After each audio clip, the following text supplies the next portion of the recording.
దేవునికి స్తోత్రం. మన రక్షకుడైన యేసుక్రీస్తు పరిశుద్ధ నామంలో మా హృదయపూర్వకమైన ఎల్రోయి వందనములు. ఈ దినమంతయు దేవుడు మీకు తోడుగా ఉండి మీరు చేయి పనిలోను ప్రయత్నములోను సహాయం అనుగ్రహించును గాక. ఈరోజు దేవుని వాగ్దానం కీర్తనల గ్రంథము 46వ అధ్యాయము 1వ వాక్యం.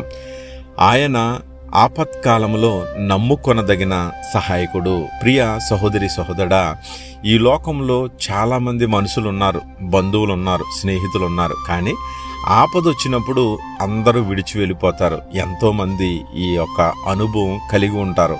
కానీ దేవుడు ఏమంటున్నాడంటే, ఆపదొచ్చినప్పుడు ఉండేవారు ఎవరు అని దావీదు సాక్ష్యమిస్తున్నాడు. నమ్ముకొనదగిన సహాయకుడు ఆకాశమందున్న మన కన్న తండ్రి మాత్రమే.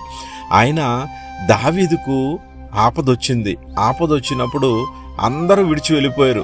ఆయన ఒంటరిగా ఉన్నప్పుడు ఆయన ప్రార్థన చేసుకున్నప్పుడు, ఆపత్కాలములో నమ్ముకొనదగ సహాయకుడు కదా ప్రభువా అని అడిగితే, అప్పుడు ఆపదలో నుంచి ఆయన రక్షించి విడిపించి సంరక్షించి ఆయనని హెచ్చించిన గొప్ప దేవుడు.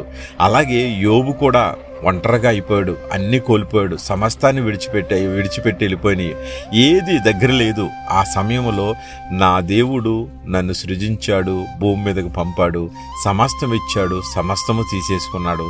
కానీ ఆపదొచ్చిందని నేను దేవుని విడిచిపెట్టకూడదు, అన్నీ కోల్పోయాను దేవుని విడిచిపెట్టకూడదని ధైర్యంగా, ప్రవ్వా ఆపదలో నీవే ఉన్నావు ప్రవ్వా, ఒంటరితనంలో నీవే ఉన్నావు ప్రవ్వా, నేను నీతోనే ఉంటానని నేను నిబంధన చేసుకున్నాను ప్రవ్వా అన్నప్పుడు దేవుడు ఆయనని చేయి పట్టుకుని లేవనెత్తి రెండంతల ఆశీర్వాదాన్ని హెచ్చించిన గొప్ప దేవుడు ఈరోజు నీతో అంటున్నాడు, నీకు ఆపద వస్తుందని భయపడకో.